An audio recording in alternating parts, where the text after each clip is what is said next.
오늘은 거인의 아들들입니다. 거인의 아들들. 아마 골리앗의 아들들이죠. 그 거인의 아들들이 나오니까 골리앗의 아들들인데 4명이 나와요. 예, 거인의 아들들이 사무엘하 21장 10절에서 22절이고요. 22절 말씀, 21장 22절 말씀 같이 읽겠습니다. 사무엘하 21장 22절 말씀. 이 4사람은 가드에게서 그 거인에게 태어난 자들로 다윗의 손과 그의 신하들의 손에 의해 쓰러졌더라. 쓰러졌더라면 죽었더라 이 말인데요. 예. 거인의 이 4사람 거인의 그 거인이랬잖아요. 그 거인이니까 당연히 이제 골리앗을 말하는 것이고 거기다가 언더라인 해놓으시고 그 거인 거기다 아들이라 돼 있죠. 19절에 보시면 뒷부분에 골리앗의 동생을 죽였는데 이런 거죠. 골리앗의 동생의 거다 라흠이거든요. 거기다 언더라인 하시고. 예. 골리앗의 동생이 나오고 골리앗의 아들이 나오죠. 오늘 거인의 아들들인데, 예. 골리앗의 가족 관계가 잠깐 나오는데, 잠깐 기도하고 시작합시다. 이때 이거로 간 주 하나님 이 시간도 주의 영을 충만케 하시고 은혜 주에서 말씀이 권리고 영감 있게 선포되게 하시고 듣는 모든 오늘도 말씀을 은혜롭게 받게 하여 주시옵소서.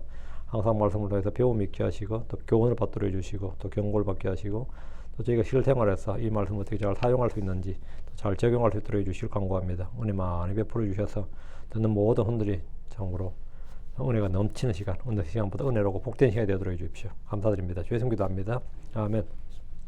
예, 오늘 공부할 말씀은 거인의 아들입니다. 거인의 아들들인데 가드 사람 골리앗은 마지막 거인으로 여겨집니다. 성경에 나온 거의 마지막 거인들 하는데 그 마지막인 줄 알았더니만 또 거인의 아들들이 있네. 그래가지고 이 골리앗은 동생도 있었고 아들들도 있었는데 이들 역시 거인들입니다. 근데 골리앗만큼 크진 않았던 것 같아요. 어쨌든 뭐 거인의 자식이니까 일반인들보다 훨씬 컸던 것 같고요. 필리스틴에 아직 거인들이 있다면 그들은 여전히 막강한 전력을 갖춘 군대를 소유한 겁니다. 거인 한 명도 상당히 어려운데 몇 명이나 있다면 창과 칼로 싸우는 고대 전쟁에서 엄청난 전투력을 발휘할 수 있고 군대의 사기도 드높일 수 있습니다. 여러분이 생각할 때 거인 한 명이 얼마나 감당할 수 있을 것 같아요. 여러분이 생각할 때. 예, 미국 영화 말할 것 같은데 제가 보진 않았어요. 그 유명한 영화가 하나 있습니다. 그 킹덤 오브 헤븐이라고 유명한 영화가 있는데 거기 보면 그 예루살렘 왕이 하나 오는 문둥병자인데 예루살렘 왕 그 실제 역사입니다. 그 예루살렘 왕이 문둥병자였어요. 그래서 18세인가 15세인가 어린 나이 왕이 돼서 24세에 죽어요. 근데 그 왕이 자기 군왕병 30명, 50명을 데리고 그 무슬림들, 그때 무슬림 상대방이 이름이 유명한 장수인데, 그 몇만 명을 이겼어요. 이건 진짜 상상을 초월한 일입니다. 이 500명 정도의 군인으로 상대방 2만 명을 죽였다고 역사에 나오는 것 같아요. 근데 그게 현실적으로 가능하냐 싶은데 가능해요. 성경에도 자주 나오지만, 뭐 영화 300에도 나오고 하지만 그게 가능한가 싶은데, 거인이 우리 소대에 아니면 우리 부대에 거인이 한 서너 명 있다 그러면 그 부대는 100명 가지고도 상대방 10,000명을 진짜 감당할 수 있습니다. 10,000명을. 그러니까 이제 당시에 골리앗 시대에 덤벼들 수 있었던 것도 골리앗 한 명을 힘입은 거죠. 사실은 골리앗 한 명만 있어도 이스라엘과 전투를 할 수 있는 거, 전쟁을 할 수 있었던 것이고 이제 골리앗의 아들들이 커가지고 지금 이제 장성해진 거예요. 다시 시비를 거는 거예요. 옛날에 이미 한번 다윗에게 박살 났는데 지금 갑자기 왜 전쟁이 벌어졌냐? 거인들이 얘들이 다 큰 거야. 얘들이 이제 전쟁을 할 수 있으니까 이제 됐다 싸우자 이렇게 된 거죠. 예. 그 고대 전쟁에서 거인 한 명이 있다, 이 부대 한 명 있다는 말은 그냥 뭐 군단 하나를 감당할 수 있는 거죠. 그 엄청난 전투를 발휘할 수 있고 군대 사기도 높일 수 있습니다. 골리앗이 죽은 필리스틴은 사실 유다의 속국이나 다름없었습니다. 다윗이 왕이 되니까 다윗이 왕이 됐다는 말 듣고 덤벼들었다 작살 났고요. 그러나 때가 되어서 이제 세월이 많이 흘렀어요. 다윗도 이제 늙었고 때가 되어서 골리앗의 동생 골리앗의 아들들이 등장함으로써 그들은 다시 한번 이스라엘과 맞설 수 있게 된 겁니다. 10절부터 14절에 7명의 사울의 아들들이 죽임을 당한 후 이야기고 15절부터 22절은 필리스틴과의 전쟁을 다루는데 골리앗의 동생과 아들들의 죽음에 관한 기록입니다. 거인들은 노아의 홍수 이전에도 있었고 그 이후에도 있었습니다. 창세기 6장 4절에 그 당시에 땅에는 거인들이 있었더라. 그리고 그 뒤에도 있었으니 그 당시에 땅에는 거인들이 있었더라. 그리고 그 뒤에도 있었으니 하나님의 아들들이 사람의 딸들에게 돌아와 그들이 저들에게 아이들을 낳았을 때더라. 비록 그들이 옛적에 강력한 자들, 즉 바로 그들이 옛적에 강력한 자들, 즉 명성 있는 자들이 되었더라. 이 말씀은 많은 이들에게 논란거리가 되었습니다. 거인이 누구냐? 하나님의 아들도 누구냐? 그러나 성경 신자들에게는 이 문제는 너무나 쉽고 단순합니다. 거인들은 문자 그대로 키가 크고 몸이 큰 사람들이 거인입니다. 뭐 영적 거인 그런 게 아니고 덩치가 큰 거인이에요. 자이언트들이라고. 하나님의 아들들은 천사들입니다. 이들이 사람의 딸들에게 들어와서 낳은 아이들이 거인들로 이들은 혼종입니다. 그럼 이런 생각이 들잖아요. 아니, 천사와 사람이 이종교배가 가능한가 이 말이에요. 이종교배가 가능한가? 예를 들어 수컷 당나귀 한 마리 교배해서 태어난 것이 노새죠. 그거는 이종교배죠. 근데 어쨌든 말과 당나귀의 중간 크기인데 수컷 노새가 생식 능력이 없습니다. 말의 염색개수가 64개고요. 당나귀 염색개수가 62개예요. 그럼 그 혼종이 됐는데 하이브리드잖아요. 그 1대 잡종의 노새 염색개수는 63개예요. 그러니까 상동 염색개수가 맞는 게 없기 때문에 맞지 않은 상태이므로 감수분열을 일으키지 못합니다. 하나님 아들들과 사람의 딸들이 결합해서 아이들을 낳을 수 있는가? 이 문제는 우리가 고민할 것이 아니라 성경의 역사적 기록을 확인하면 됩니다. 우리가 뭐 하나님 아들 천사들의 염색개수를 조사할 수 있는 건 아니잖아요. 그러니까 이 성경의 역사적 기록을 확인하면 되는 거고, 홍수 후에도 가나안 땅에는 거인들이 있었다. 이것도 역사적 사실이고 기록이 있잖아요. 거인들의 땅이라 불린 지역도 있었습니다. 뭐 거인의 신화나 거인의 전설 뭐 서로가 그냥 지어낸 이야기가 아닌 거죠. 다 있었던 거죠. 골리앗은 이스라엘 군대 전체를 떨게 한 용사였습니다. 다윗은 그런 골리앗을 죽여서 그의 목을 베고 그의 칼을 전리품으로 씌웠고, 거인 한 명 죽으니까 필리스틴 군대 자체가 무너지잖아요. 거인 한 명 살아있을 때는 이스라엘 군대 꼼짝을 못했잖아요. 거인의 군대 능력, 그 군사 능력이 몇십만이었가, 1대 몇십만이었던 거죠. 하나님이 함께하는 사람이 얼마나 크고 강한지를 보여주는 예가 다윗이에요. 골리앗은 덩치가 컸고 힘이 세고 덩치가 컸고, 다윗은 힘이 크고 그게 아니라 하나님이 함께한 사람이 얼마나 크고 강한 자를 이길 수 있는가, 이걸 보여준 게 바로 다윗과 골리앗의 그 전쟁의 핵심이지. 하나님이 함께한 사람은 아무리 연약해도 뭐 더 크고 강한 자다. 하나님이 함께한 사람이 다수다. 하나님이 함께한 사람이 진정한 뭐죠? 힘센 용사다. 강한 용사다. 뭐 이걸 이제 대표적으로 보여준 게 다윗입니다. 자, 본문을 보겠습니다. 10절. 그리고 아이야의 딸 리스바가 굵은 배를 가져다가 자기를 위하여 그것을 바위 위에 폈으니 수확의 시작 때부터 물이 하늘에서 그들 위로 쏟아질 때까지라. 그러니까 비 올 때까지 이랬다는 거예요. 비 올 때까지. 지금 비가 3년간 비가 안 왔잖아요. 비가 안 왔는데 비 올 때까지 지금 이 바위 위에다가 굵은 배를 가져다가 폈단 말이죠.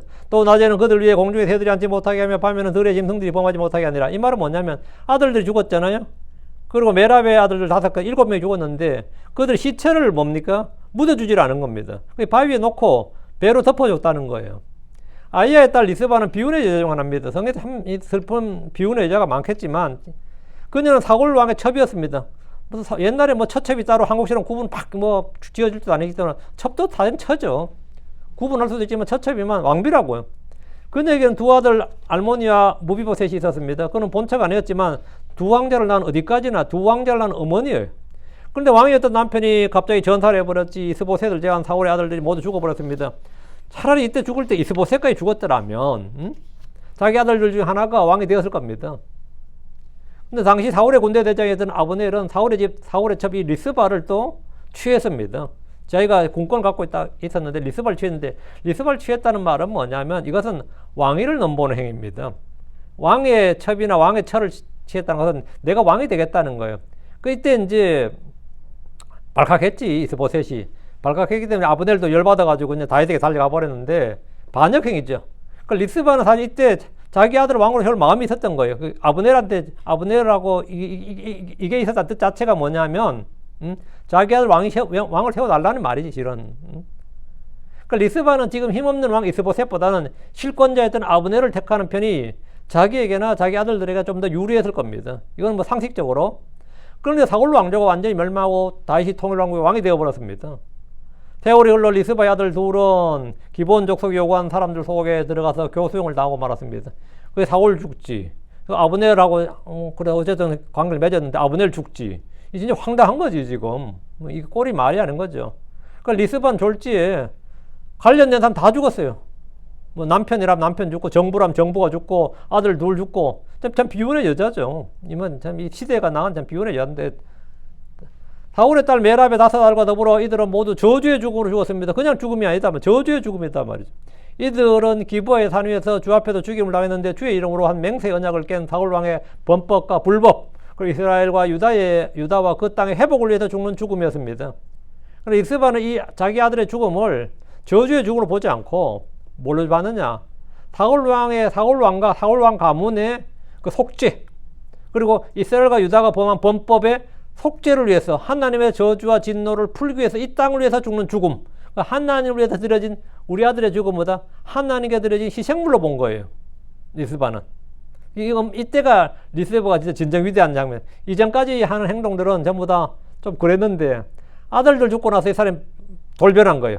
보통 사람을 처형하면 그 시체를 내려다 묻어줘야 됩니다. 이건 율법에도 있어요.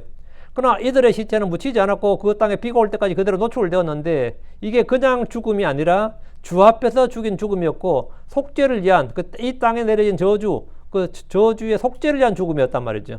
그러니까 리스바는 굵은 뼈를 가져다가 그것을 바위 위에 폈습니다.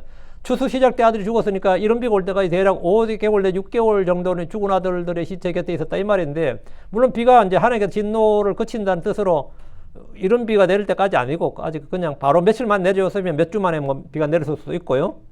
그러니까 수확의 시작 때부터 물이 하늘에서 그들 위해 쏟아질 때까지, 수확의 시작 때부터 하면 이게 4월경이거든요. 이른 비가 10월경이거든. 그럼 6개월이거든.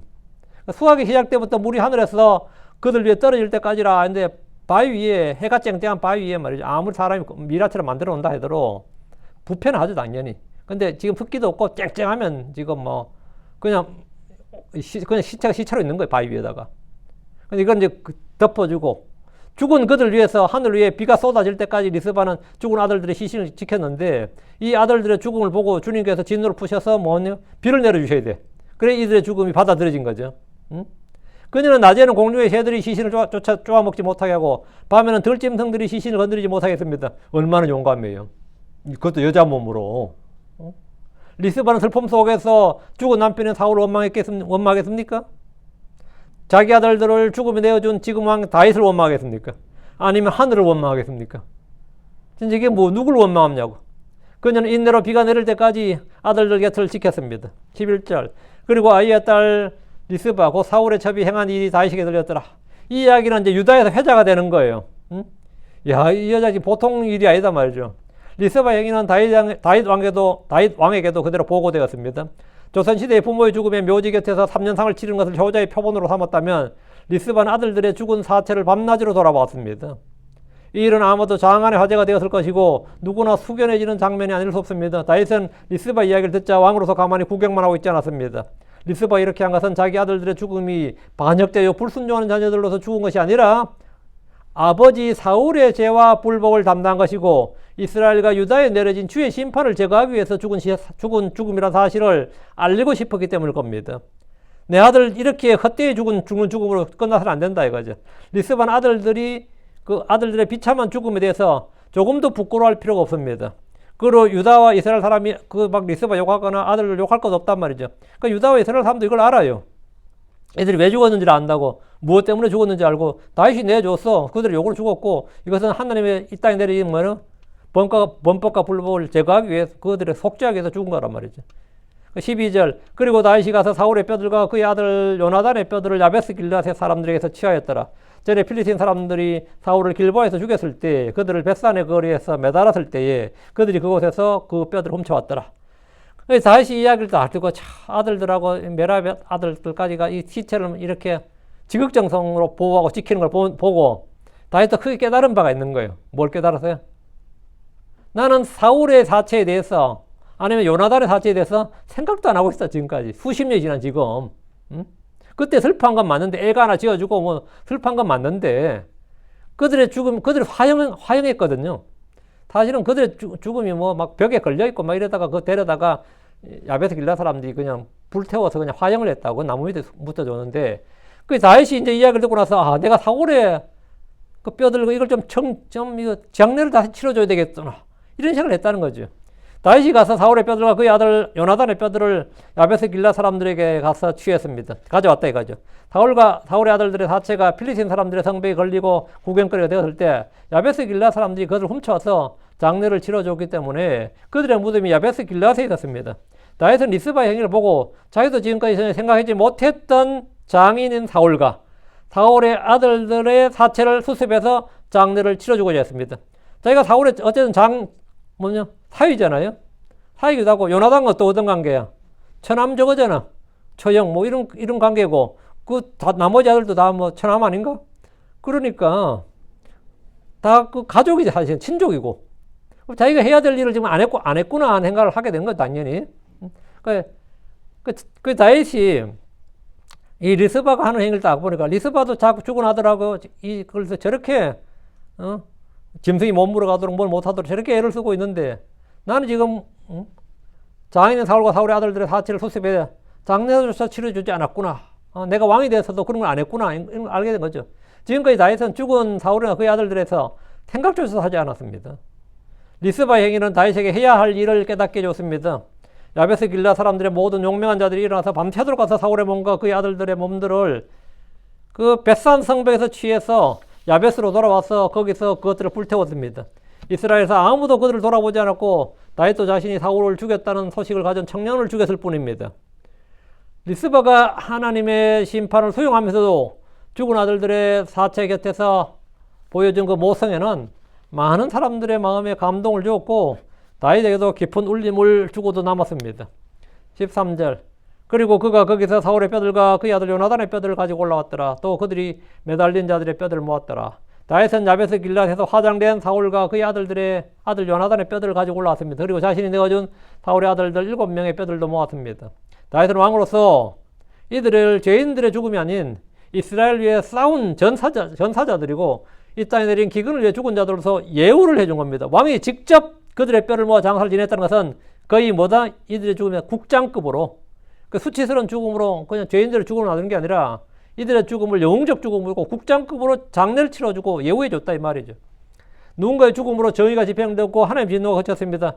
이는 나무에 매달려 우리를 위해 저주가 되시고 우리를 위해 속죄하시기 위해서 죽으신 예수 그리스도를 통하여 하나님 화해하시고 우리를 위해 간청을 들으십니다. 우리에게 내린 저주를 거두시고 복을 내리신다고.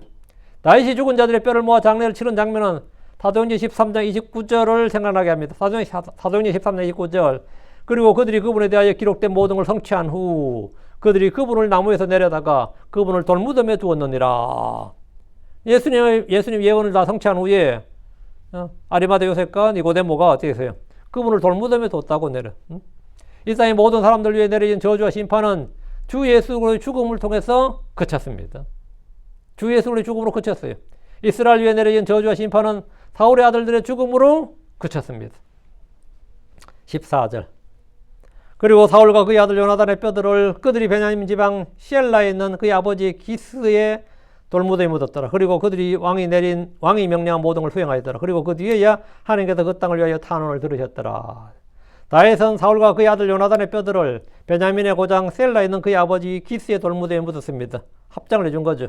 사울의 뼈는 죽은 지 수십 년이 지나서 자기 아버지 기스의 무덤이 함께 놓였습니다. 사울의 이번 장례식에도 야베스 길라 사람들이 함께 했습니다. 왕은 그들이 전에 했던 일들을 기억했고 그들에게서 사울과 그의 아들 요나단의 뼈들을 아버지의 돌무덤에 묻어주도록 했고 그들은 왕이 명령한 모든 것을 수행했습니다. 이 일이 끝났을 때 하나님께서 그 땅을 위해서 탄원을 들으셨습니다. 비를 내려주셨다고요. 이 말은 이제 비를 내려주셨다. 이제 기근이 끝났다 이 말이죠. 기근이 끝났다. 그래서 하나님께 내린 심판, 정죄, 저주도 다 풀렸다 이 말입니다. 네. 이것은 예표적으로 우리 주 예수 그리스도의 죽음으로 말미암아 이 땅에 내린 저주, 율법의 저주, 우리에 내린 정죄와 저주가 다 거두어졌다. 그쳤다 이거죠. 15절입니다.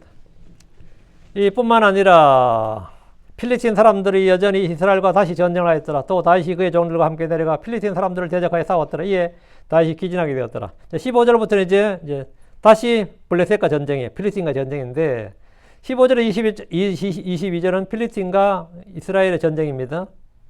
필리스틴이 이스라엘과 전면전을 벌여서 사울과 그의 아들들을 죽이면서 큰 승리를 거두었고 이때는 완전 끝장내줬어요. 완전히 대선을 거뒀죠. 사울 왕을 죽여버렸으니까. 그리고 왕의 아들 요나단도 죽였고. 그러나 다윗이 왕이 된 후에는 이스라엘을 이기지 못했습니다. 필리스틴은 다윗이 왕이 되었다는 소식에 다윗을 찾으러 요새를 내려갔지만 다윗은 죽게 여쭙고 그들을 쳐서 게바에서부터 겟세리까지 그들을 쳤다. 이렇게 사무엘하여 나오죠. 5장에. 그 뒤에 필리스틴을 쳐서 정복해서 메대감마를 빼앗았다. 이게 사무엘하 8장에 나오고. 그 말은 뭐냐면 거의 필리스틴은 정복을 당한 겁니다. 다윗에게는.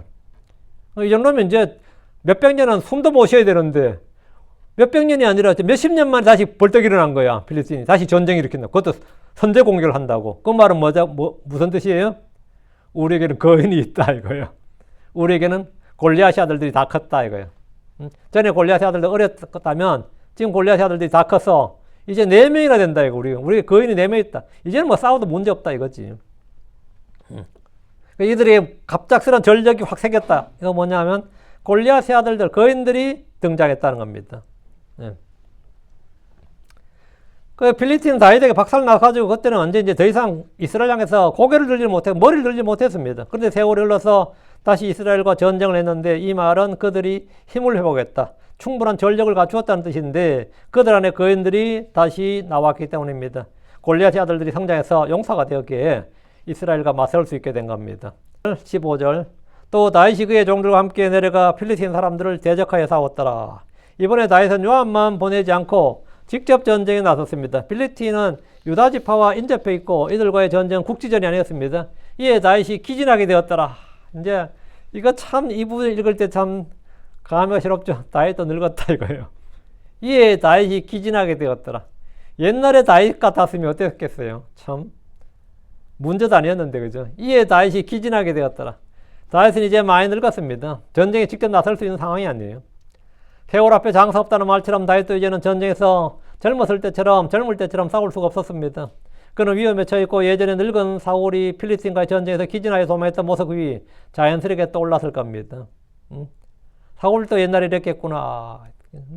나이가 들면서 그의 힘은 줄었고 조금만 수고해도 몸이 기진합니다. 다윗이 기진하게 되었다. 남도 아니고 다윗이 기진하다니. 다윗이 병사들도 아니고 다윗이 기진했다는 거죠. 16절 그리고 이스비브노b 그는 거인의 아들들 중에 속한 자요 그의 창의 무게는 노스로 300세겔이요 그가 세 칼 한 자루를 허리에 차고서 다윗을 죽이려 생각했더라. 그 다윗이 기진에 지쳤으면 칼을 휘두르든 창을 휘두르든 뭐냐 스피드가 나요 안 나요? 동작은 굼뜨고 휘둘러 봐야 뭐 젊은 사람 다 피할 수 있지. 그럼 다윗은 이건 절대 열세죠. 이거는 뭐 거의 죽는 거지. 필리스틴의 거인의 아들들 중 하나가 기진한 다윗을 공격을 했습니다. 죽이려고. 거인의 아들들 중에 속한 자인 이스비브노b, 이름이 이스비브노b이에요. 이스비브노b은 노스로 된 300세겔이나 나가는 창과 세 칼 한 자루 허리에 차고 다윗을 죽이려 했습니다. 이때 다윗은 옛날처럼 뭐 돌 하나 들고 휙 돌려야 되는데 무림매를 돌려서 하든지 지금은 무림매 들고 아니면 이때는 지금 뭐 창이나 칼을 들어야 되는데 지금 다윗이 기진해서 그렇게 못하고 있는 거죠. 다윗이 아주 아찔한 위기에 놓인 겁니다. 그리고 이스비브노b은 아버지 골리앗을 죽인 다윗을 죽일 수 있는 골리앗을 죽일 원수 다윗을 죽일 수 있는 절호의 기회를 맞은 겁니다. 그러니까 지금 이제 전에 골리앗을 죽였던 다윗이 지금은 그의 아들 이스비브노b에게 몰리고 죽을 위기에 놓였으니까 참으로 세상이란 것이 알 수가 없어요. 참으로 세상이란 게 참 돌고 돈다고 알 수가 없다고. 사울은 할례받지 않는 자들의 손에 죽지 않기 위해서 자기가 스스로 자기 칼 위에 쓰러졌습니다. 다행히 다윗에게는 사울과 달리 구출자가 있었습니다. 사울하고 다윗 차이였습니다. 사울에게는 이때 구출자가 없었어요. 다윗에게는 지금 딱 적시적재에 딱 구출자가 나타났네. 그게 수루의 아들 아비새였습니다. 17절. 그러나 수루의 아들 아비새가 그를 구조하였고 그 필리스틴 사람을 쳐서 그를 죽였더라. 그때 다윗의 사람들이 그에게 맹세하여 말하였더라. 왕께서는 더 이상 우리와 함께 전투에 나가지 마소서. 이는 왕께서 이스라엘의 등불을 끄지 않게 함이니이다. 그러니까 다윗이 공격을 받을 때 수루의 아들 아비새가 그를 구조했다는데 이 말은 다윗이 진짜 위기에 처해서 있는데 그 거인의 뒤를 누가 칼로 찔렀거나 창으로 찔렀다 한번 생각해 봐요. 아니면 심장을 뒤에서 그냥 찔렀다. 그래서 구출했단 말이죠. 그 아비새는 그 필리스틴 사람 이스비브노b을 쳐서 죽였다는 말은 쳐서 죽였다. 칼이든 창으로 하든 찔러서 죽였다는 거거든요. 이게 쳐서 죽였다는 것이. 이번 전투에서 이스라엘은 왕이 죽을 뻔한 순간을 맞았습니다. 전쟁에서 사실 누가 죽어도 이상한 일이 아니에요. 전쟁에서 누구든 죽을 수 있습니다. 그때 다윗의 사람들이 그게 맹세해서 말했어요. 왕께서는 더 이상은 우리와 함께 전투에 나가지 마소서. 이렇게. 왕이 직접 전투에 참여하지 말라는 겁니다. 늙은 왕이 전투에 참여하게 되면 군대는 왕을 호위한 일에 엄청난 인원을 배당해줘야 됩니다. 지금 가서 위기 상황이면 큰일 나는 거죠. 그럼 오히려 왕이 지금 걸림돌이 되고 전쟁에 방해가 된단 말이죠. 아니면 왕이 언제든지 죽을 수가 있잖아요. 왕조국에서 왕이 죽으면 게임 끝이죠. 그 17절 이는 왕께서 이스라엘의 등불을 끄지 않게 함이니이다.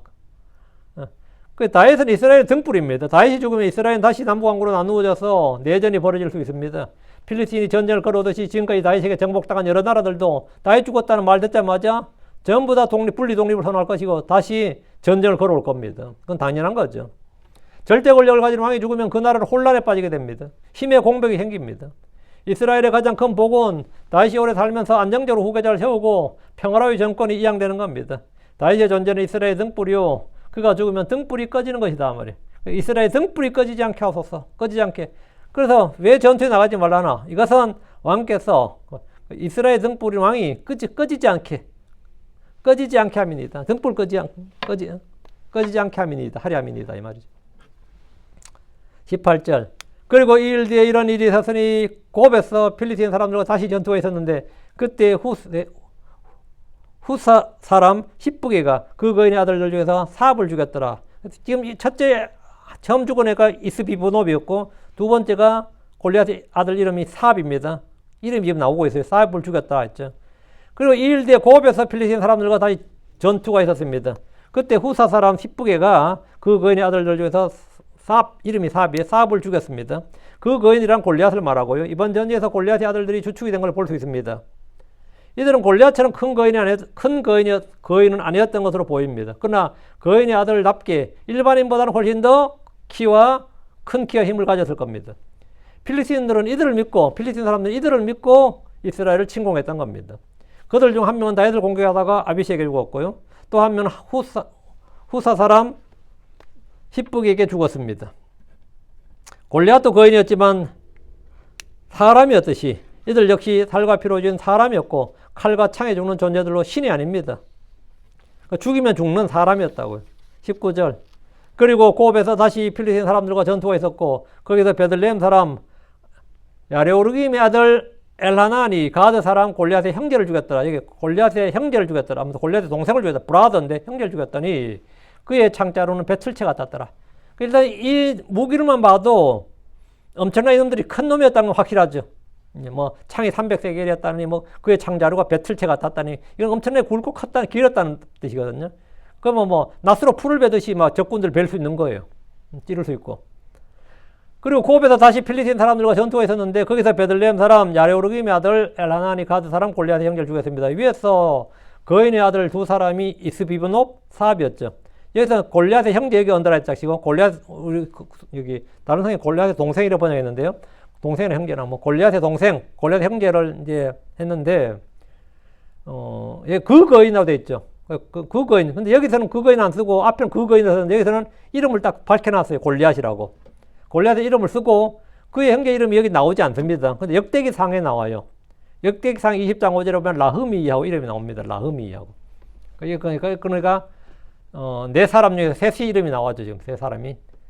여기서 우리는 성경 역본들의 차이에 대해서 조금 다루고자 합니다. 전에 어떤 기독교 신문에 제가 기독교 신문을 잠깐 봤는데 골리앗은 다윗이 죽였을까 이런 제목의 글이었어요. 어떤 신학교 교수가 쓴 글인데 그 뭐 말 같지 않은 이런 제목이 있나 싶어서 봤는데 이게 무슨 말인고 하고 읽어봤는데 사무엘기하 21장 19절을 문제 삼는 내용이에요. 이 19절.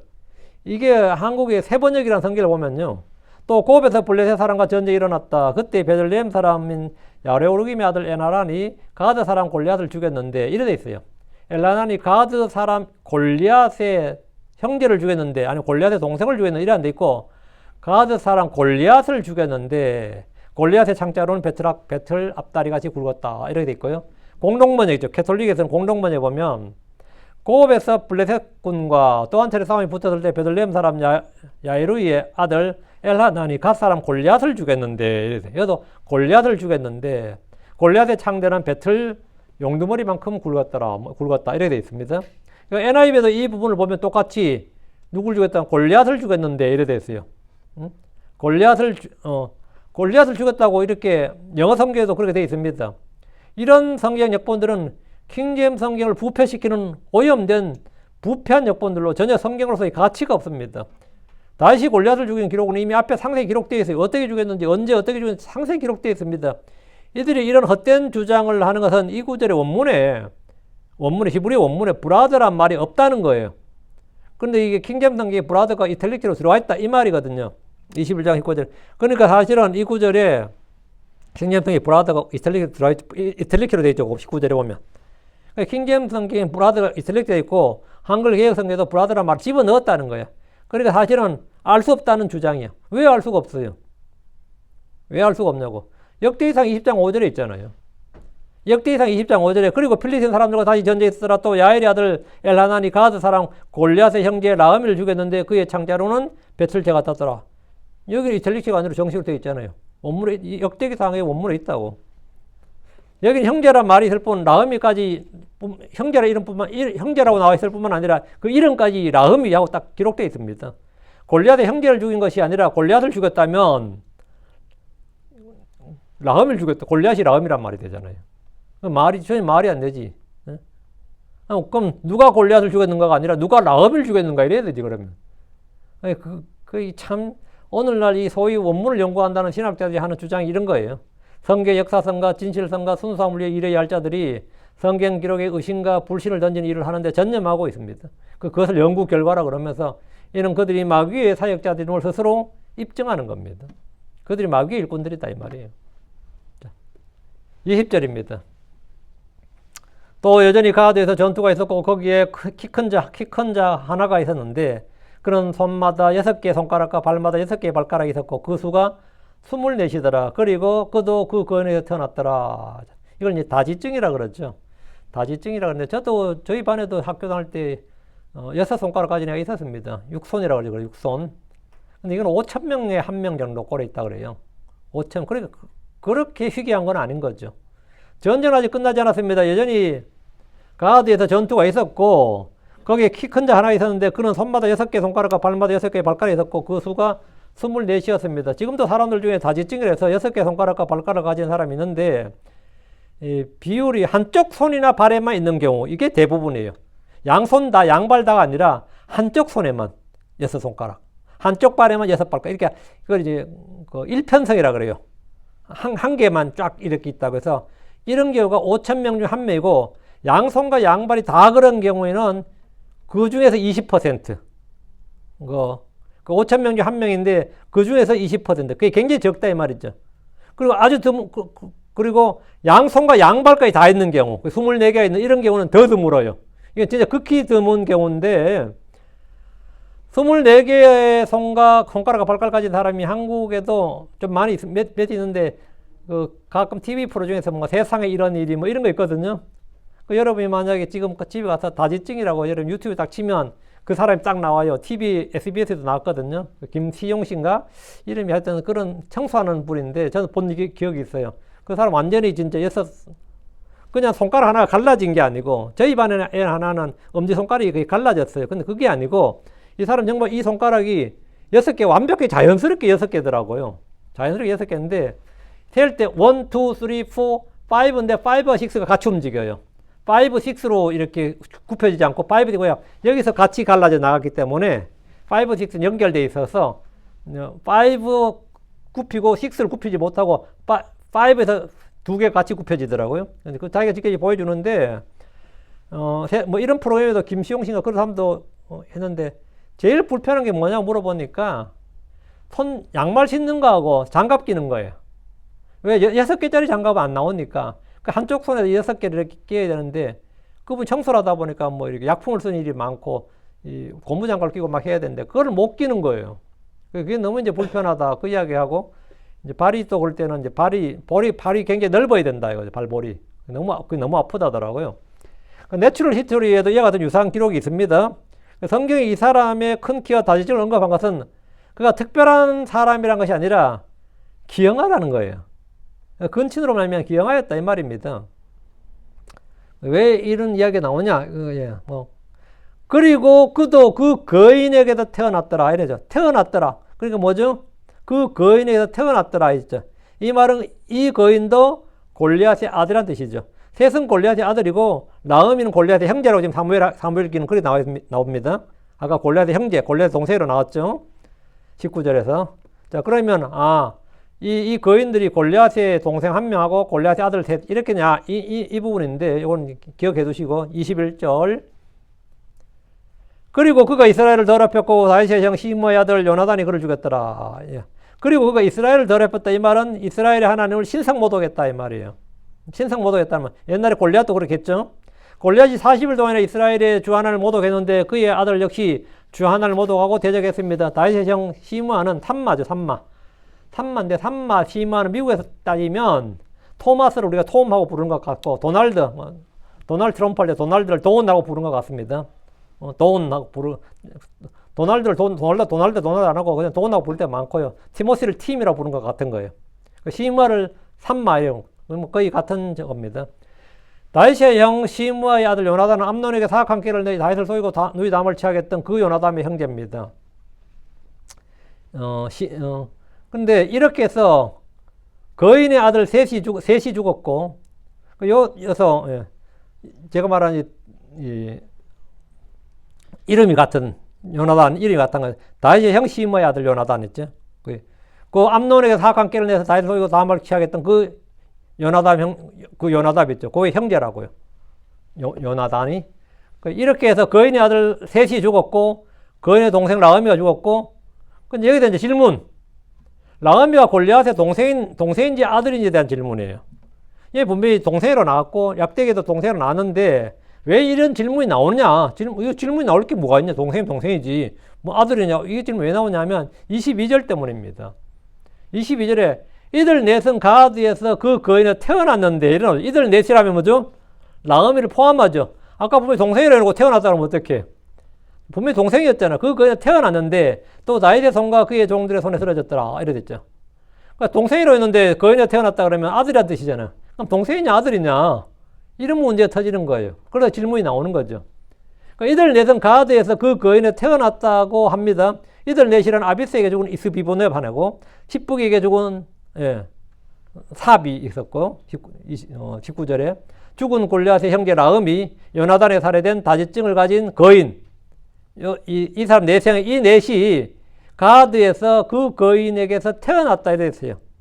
가드에서 거인 태어났다. 골리앗이 태어났다고. 그럼 이들 넷은 골리앗의 내 아들인데 그런데 엘하난에게 죽은 라음이는 골리앗의 동생이라고 지금 19절에 나오니까 역대기상에도 그렇게 나오고 그럼 아들이면서 동생이 교우가 가능하냐? 이거죠. 아들이면서 동생이 가능하냐? 이런 때 많이들이 한결같이 성경의 오류, 필사의 오류, 오랜 전수가 아니다 본문이 변개되었다 등등의 주장을 합니다. 모순처럼 보이거나 오류로 보이는 성경 구절들은 사실 모순이나 오류가 아니고 우리에게 더 많은 정보와 사실을 알려주는 겁니다. 차이를 보여주면 뭐죠? 그 차이를 통해서 우리가 알 수 있는 게 있다고요. 그 차이를 통해서 한 곳에서 제가 그 집의 셋째 아들이었느니라 그러고 또 다른 곳에서 증언하길 그 집의 둘째 아들이었느니라 그러면 그 차이는 오류냐 뭐냐 하면 오류가 아니다면 뭐가 되는 거죠? 그 집에 본래 셋이었는데 한 명이 죽었구나 아니면 한 명이 입양 갔구나 이런 식의 다른 정보를 알려주는 역할을 하는 거죠. 다른 정보를 알려주는 역할을 하는 거예요. 그와 똑같은 겁니다. 모순처럼 보이거나 오류로 보이는 성경 구절들은 우리에게 더 많은 정보와 사실을 알려주는 겁니다. 라음이는 골리앗의 형제이기도 하고 아들이기도 합니다. 이것이 가능한 것은 우리가 그냥 딱 와닿죠. 골리앗이 근친상간을 했구나 이렇게. 골리앗이 근친상간을 했다고. 가나안 땅에서 근친상간은 그다지 놀라운 일이 아니었습니다. 우리는 롯의 딸 둘이 자기 아버지와 동침해서 태어난 암몬, 모압이 큰 딸에 낳고 암몬이 둘째 딸이죠. 둘째 딸 태어났는데 모압과 암몬을 볼 수 있습니다. 창세기 19장에 나오죠. 모압과 암몬은 롯의 아들이기도 하지만 롯의 손자이기도 합니다.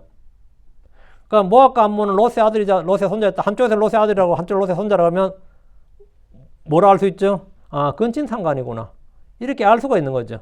따로 말 안 해. 근친상간은 말 안 해도 우리 그 정보를 딱 알 수 있다고. 가나안 여자였던 유다의 며느리 다말은 남편의 육자 남편의 동생 오난과 결혼했지만 오난도 죽었습니다. 이제 고멜이라 그래가지고 이 형사취수제였죠. 취소원이죠. 유다는 막내 셀라도 죽을 수 있다는 생각 때문에 셀라를 다말에 주지 않자 다말은 창녀로 변장해서 시아버지인 유다의 씨를 얻어서 베레스와 세라를 낳았습니다. 덕분에 유다의 아들들은 엘과 오난과 셀라와 베레스, 세라 이렇게 5명이 된 겁니다. 그런데 베레스와 세라는 아들이에요? 손자야? 생각해봐요. 베레스와 세라는 다말의 아들이기도 하지만 시아버지 아들로서 남편 엘의 형제들이기도 합니다. 다말은 며느리기도 하지만 졸지에 와이프이기도 하게 된 거죠. 이게 뭐 황당 계족보지 이거 솔직히. 한국에서 이런 걸 이제 계족보라 그럽니다. 왜? 한국에도 이런 식의 근친상간 예전에 있었기 때문입니다. 뭐 신라시대, 한국시대도 되고 고려시대까지 근친상간이 많았고 이 조선에 이제 유교 탈레반이 들어오면서 이게 많이 저게 된 거지. 예전에 많이 있었어요, 실은. 왜 우리가 계족보라고 그러냐면 걔들은 형제 아들의 구분이 없어요. 걔들은 그렇죠. 형제 아들 구분이 없죠. 근친상간은 씨의 혼돈이고 혼란입니다. 레위기 10장 12절 보니까 그것을 혼란이니라 이렇게 되어 있어요. 골리앗에게 라ը미가 그런 존재입니다. 그는 어머니 아들로서는 형제이지만 자기 아들이기도 합니다. 성경에서 라ը미를 골리앗의 형제라고 기록한 것이 있고 골리앗의 아들이라고 기록한 것이 있다면 그것은 성경의 오류가 아니고 기록되지 않는 골리앗의 근친상간을 드러내줍니다. 성경이 골리앗의 그것까지 뭐 자세하게 몇 줄 기록해도 필요 없잖아요. 이렇게 간단히 알려줘 버린 거지. 뭐 골리앗이 뭐 대단한 거라고 라암이 어떻게 태어난지까지 쫙 가는 몇 줄에 걸쳐서 글 써줄 필요 없거든요. 이런 식으로 딱 처리해 버리는데 그럼 우리는 그걸 읽으면서 이해하면 되는 것인데 성경 오류니 뭐 이래버리는 건 좀 황난 소리고 이건 성경의 오류가 아니고 기록되지 않은 골리앗의 근친상간 그 당시 가나안의 그 문란한 음란한 풍습 또는 이런 것들을 잘 보여주는 그런 겁니다. 그리고 그런 풍습은 필리핀에서는 여전히 행해지고 있던 풍습이었습니다. 성경에도 그런 인물들이 있고요. 네. 뭐 롯이 물론 대표적인 케이스고요. 가나안 땅 이스라엘은 주의 법을 그들의 생활 방식으로 삼아야 됩니다. 이집트의 문화나 전통이나 생활 방식을 따라 살아서는 안 됩니다. 가나안 땅에서 여러 민족들이 행하는 삶의 방식을 따라서도 안 됩니다. 가나안 땅에서는 동성애가 만연했습니다. 그리고 근친혼이 만연했어요. 그러니까 이스라엘은 그렇게 해서는 안 된다고요. 그들은 뭐가 있다? 주의 법이 있어요. 주의 법이 있다. 그러니까 유대교라는 건 뭐냐? 유대인들의 생활 방식을 규정한 법이에요. 그게 종교란 게 뭔지 아세요? 여러분, 종교란 게 뭘 같아요? 종교란 것은 사람들이 한국 사람들의 종교는 마음의 평을 얻기 위해서 그냥 내가 한번 믿어보는 게 종교야. 그런데 이 성경에서나 이 모든 나라에서 종교란 것은 말이죠. 그들의 생활 방식을 규정하는 법입니다. 하나님 율법을 주신 것은 그것을 그들의 삶의 기준으로 그들의 생활 방식으로 삼아 살라는 겁니다. 한국인들에게는 그냥 마음의 평화를 얻고 싶은 작은 욕망과 내 소원을 빌리기 위한 정도가 내 소원을 빌리기 위한 수단 정도가 이 종교야. 내가 어떤 종교를 가졌다는 것은 그냥 마음 편하자고 하는 거지. 내 마음 좀 편하자고 하는 거지. 이 정도지. 종교는 기호품이나 장식품 같은 게 한국 사람들의 종교야. 그러나 전 세계 대부분의 나라들의 종교는 뭐냐? 그들의 사고방식과 삶의 방식을 규정하는 틀입니다. 무슬림이 기독교로 개종한다. 유대교가 기독교로 개종한다는 말은 그냥 단순히 종교 바꾼다는 뜻이 아니에요. 내 전 인생의 삶의 모든 기준과 틀을 바꾼다는 뜻입니다. 삶의 방식을 완전히 바꾼다는 뜻이에요. 난 지금까지 이렇게 믿어갖고 이렇게 살아야 된다고 생각하는데 그게 아니라 이걸 버리고 여기서 가르치는 이 생활 방식을 따라서 앞으로 살아야 된다. 이게 개종입니다. 개종이라는 것이 그냥 초코파이 하나 시켜 바뀌는 게 아니야. 여기가 더 좋다니까 이기 가고 여기가 더 좋다니까 여기 가고 뭐 여기 분위기 더 좋다 하고 이런 게 아닙니다. 그들에게 종교라는 것은 그런 게 아닙니다. 그들의 사고방식과 삶의 가치관과 그들의 생활 방식을 규정하는 틀이에요. 그 히브리인들이 가진 유대교는 하나님의 주신 법을 따라 사는 사람들의 뜻이고 우리가 기독교를 갖다 이 기독교는 뭐냐면 예수 그리스도께서 제시하신 그 본을 따라서 건전한 교리의 틀에 맞추어서 사는 그 틀에 맞춘 삶을 사는 것. 그게 교리의 틀에 맞춰 사는 삶. 그 건전한 교리의 틀. 그 틀에 맞춰 사는 삶이 뭐냐? 그게 기독교인이에요. 우리가 가진 기독교라는 것은 예수 그리스도를 본으로 그분을 따르고 그분을 나의 삶의 방식으로 삼는 사람들을 뜻합니다. 그러니까 내가 기독교를 버렸다는 말은 내가 이제 그런 삶을 안 살겠다 이런데 그런 삶을 이제 안 살겠다 이런 뜻이에요. 그런 삶을 이제 버리고 새로운 삶을 살겠다 이런 뜻이에요. 삶의 방식 자체가 완전히 달라져 버린 거죠. 삶의 방식, 가치관과 모두 생활 규정이 달라진 거예요. 그래서 이들은 그 종교 전쟁에 그렇게 찾을 수 있는 것이 그 종교가 그건 장식품이 아닌 거죠. 그들의 삶의 법이기 때문입니다. 삶의 규정이고. 한국 사람들은 그렇게 종교가 집안에 뭐 다양한 종교가 있어도 종교 전쟁이 별로 없는 이유는 그 종교가 뭐다고? 그런 삶을 규정하는 게 아니에요. 한국 사람의 삶을 규정하는 건 세속주의, 현세주의가 딱 박혀 있고 무속의 틀이 딱 있고 그 위에 그 남은 장식품이기 때문에 종교 분쟁이 없는 겁니다. 그 한국은 뭐 며느리가 기독교고 시어머니가 불교라도 말 잘 통하고 같이 잘 먹고 잘 하는데 아무 문제 없어요. 왜? 그리고 같이 뭐 돈 쓸 때 돈 쓰고 부딪힐 일이 없어. 왜 부딪힐 일이 없죠? 삶의 방식 같아. 잘 먹고 잘 살자는 뜻이 같은데 뭐 부딪힐 일이 뭐가 있어요? 니는 니 신 믿고 니는 나 신 믿고 니는 니 신 믿고 난 나 신 믿고 같이 잘 먹고 잘 살자. 이게 된다고 한국에서는. 그 이 종교의 의미가 완전히 다른 거지. 그러니까 주님께서는 그 이스라엘 사람들이 이 가나안 땅의 풍습대로 살지 마라. 가나안 땅의 풍습대로 살지 마라. 이스라엘의 생활 방식대로 살지 마라. 바빌론의 생활 방식을 추구하지 말라. 우리에게 주님께서 이 세상 삶의 방식을 따르지 말라. 이 세상 삶의 방식에 동화되지 말고 따르지 말고 일치하지 말고 그거 뭐 하지 말라는 건 뭐냐? 우리는 이 생활 방식이 가치관 자체가 생각의 사고 방식이나 가치관 자체가 완전히 다른 것, 완전히 다를 수밖에 없는 거죠. 다른 것. 그게 우리가 가진 순수한 종교예요. 순수한 종교라고. 이렇게 살겠다는 사람들이 기독교인인 거지. 자, 오늘 말씀 정리합니다. 다윗은 사울의 첩이 죽은 아들들의 사체를 돌보는 걸 보고 죽은 사울과 요나단의 뼈를 취해서 아버지의 돌무덤, 기스죠. 사울의 아버지 기스의 돌무덤에 묻어줬습니다. 다윗은 그동안 사울이나 요나단의 죽음에 무심했던 자신을 발견했습니다. 다윗은 필리스틴과의 전쟁에 나가 기진했고 아비새의 도움으로 구출받았습니다. 다윗은 골리앗이란 거인을 죽임으로써 이스라엘 역사에 화려하게 등장했지만 이제는 그 거인의 아들 하나를 처리하지 못하고 도리어 죽을 뻔했습니다. 그러나 이 전쟁에서 골리앗의 네 아들을 죽임으로써 필리스틴과의 전쟁을 끝맺었습니다. 다윗의 생애는 그러니까 골리앗을 죽임으로 거인을 죽임으로써 이스라엘 역사에 다윗이 화려하게 등장을 했죠. 그리고 그 거인의 아들들을 다 4명을 이번 전쟁에서 처리함으로써 다윗의 인생도 이제 왕위도 이제 거의 끝마치고 끝을 맺는 거죠. 그 필리스틴은 거인의 아들들을 내세워서 이스라엘과 전쟁을 벌였지만 그들은 모두 죽임을 당했습니다. 다윗의 종들은 이전에 다윗이 그랬던 것처럼 거인의 아들들을 죽였습니다. 다윗의 종들이 다윗이 이전에 골리앗을 죽였던 것처럼 이번엔 그들이 각자 누굴 죽였어요? 골리앗의 아들들을 죽였죠.